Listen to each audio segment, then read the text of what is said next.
गुरुदेव प्रणाम। खुश हो बेटा, कराए संकल्प। अब देखो डीएनए गड़बड़ था, अभी आप कांख रही थी, आ चालू हो गई थी, अब डीएनए आपने ठीक कर लिया, संकल्प कोई कष्ट नहीं है। जब भी डीएनए आपका गड़बड़ होगा, संकल्प आपका गड़बड़ होगा, तो आप कष्ट में रहेंगी। जी गुरुदेव, पहले से बहुत संकल्प बेटर लग रहा है।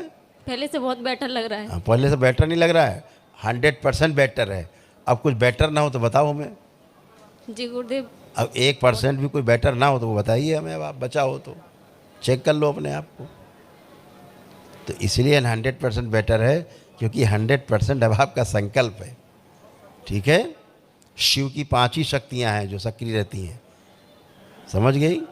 उसमें से संकल्प की शक्ति, चौथी शक्ति संकल्प की शक्ति है, तीसरी शक्ति इच्छा की शक्ति है, इच्छा शक्ति है। जब आपकी इच्छा शक्ति मजबूत होती है तो आपकी संकल्प मजबूत होते हैं। ठीक है, तो जिसकी इच्छा शक्ति कमज़ोर होगी तो संकल्प कमज़ोर हो जाएगा। ठीक है, अब आप लोग इसीलिए बढ़िया है, एकदम उठ बैठ के देखो जैसे 4-5 साल के बच्चे होते हैं, अब ऐसे बॉडी हो गई है। चेक करिए आप लोग सारा, कोई कष्ट किसी को नहीं। अब ऐसे हैं बिल्कुल। तो हमेशा ध्यान रखो, अपना संकल्प प्रार्थना सही होना चाहिए। ठीक है, पढ़ाई जब पढ़ने बैठती थी तो गंदे गंदे विचार आने लगते थे, हाँ या ना? जी गुरुदेव। हाँ, पढ़ने बैठती थी गंदे गंदे विचार, चिड़चिड़ापन, क्रोध, हैं, गुस्सा खूब आता था। आता है। आता है नहीं, आता था। और जो पढ़ती लिखती थी सब भुला दी जाती थी। तुम्हें जी जी। याद रहता था? नहीं, भूल जाते थे। याद नहीं रहता अब हम आपको दिखाते हैं जो भी आपने पढ़ा है अभी तक, शिव सब याद करा दिया जाए। पीछे का आंखें बंद, 3 बार बोलिए ओम नमः शिवाय। ओम नमः शिवाय, ओम नमः शिवाय, ओम नमः शिवाय। आँख खोलो। अब जो भी तुमने पढ़ा है देखो पीछे का, तुमको सब कुछ याद है। देखिए,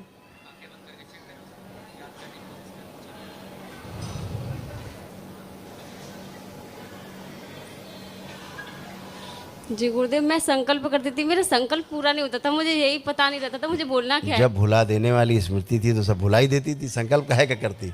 अब याद है पीछे का पढ़ा हुआ, यार याद जी। अब कैसे याद आ रहा है? क्योंकि कोई आपकी स्मृतियाँ ही चुरा के ले जाता था।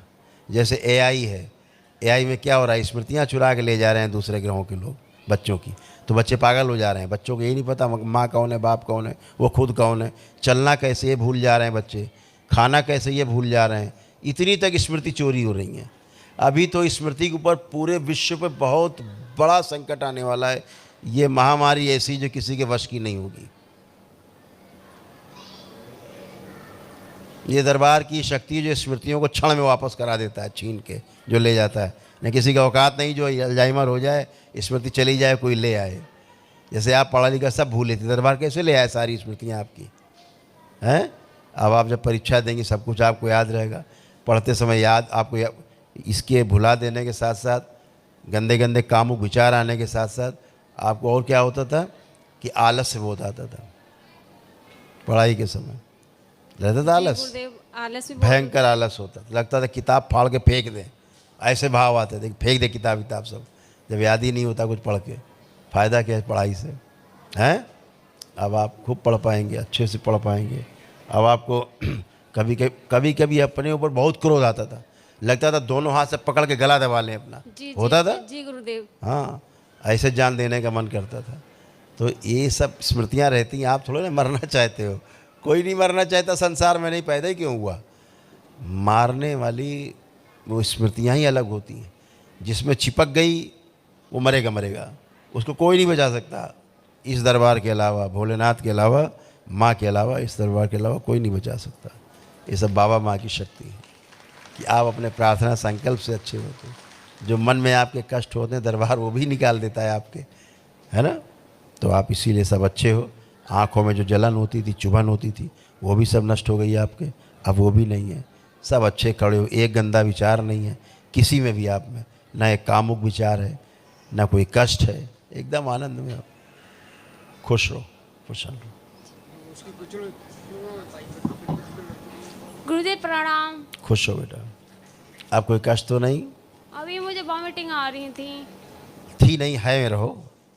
थी में तो रोग है, थी ही तो रोग है। नहीं आती पहले भी। हमने क्या कहा, पहले ध्यान से सुनो बात को बेटा। थी रोग है, था क्या है रोग है, होगा क्या है रोग है क्या है स्वास्थ्य।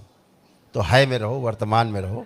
मैंने वर्तमान पूछा, आप कोई कष्ट आपको, तो धन्यवाद करो बाबा को, कोई कष्ट नहीं है। यही तो मैं भी कह रहा हूँ, कोई कष्ट नहीं बचा।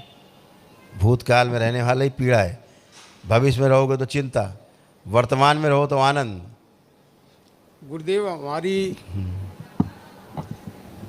ये हमेशा नकारात्मक रहती थी, सिजोफ्रेनिक थी। इसको दिखाई देता था परछाई वरछाई, भूत है, प्रेत है, कुछ है, कोई है, इसको होता था सारा। ये सिजोफ्रेनिक थी। अब कुछ लग रहा है? नहीं, मुझे नहीं होता है। हाँ, तुम्हें तो पता ही नहीं होता है। ये दोनों एक ही जैसी हो, फोटो कापी एक दूसरे की। बेहोशी में रहती थी हमेशा तुम, आधी बेहोशी। तो तुम्हें क्या पता क्या क्या होता था तुम्हारे साथ, क्या नहीं। तुम्हारे साथ तो रात में वो गंदा काम होता था कि हम बता भी नहीं सकते आपको माइक पे। समझ गई हो? आप ठीक होके खड़ी हो, मस्त होके एकदम फर्स्ट क्लास, खुश रहो, प्रसन्न रहो। भयानक ओसीडी थी, पिता से भयंकर क्रोध और नफरत तुम लोग होता था। वो पीछे खड़ी ना, उसको तो भयानक क्रोध आता था पिता के ऊपर, लगता था इनको जान से मार दे, ऐसा क्रोध आता था उसको। होता था, आता था, हाँ बहुत तेज आता था। हाँ, तो ये दरबार लाखों करोड़ों आँख वाला है। ये दरबार वो नहीं कि मुल्ला मौलवी गद्दी है। ठीक है, आप खुश रहो, प्रसन्न रहो, मस्त रहो। यूँ कह रहा हूँ गुरुदेव, थोड़ी सी हमारी वो गोपाल लड्डू की एक मूर्ति है, एक दुर्गे माँ की है, एक हनुमान जी की वो आपको बताएंगे उसके बारे में। वहाँ कोई कष्ट बचा हो तो बता सकते हो। खुश रहो।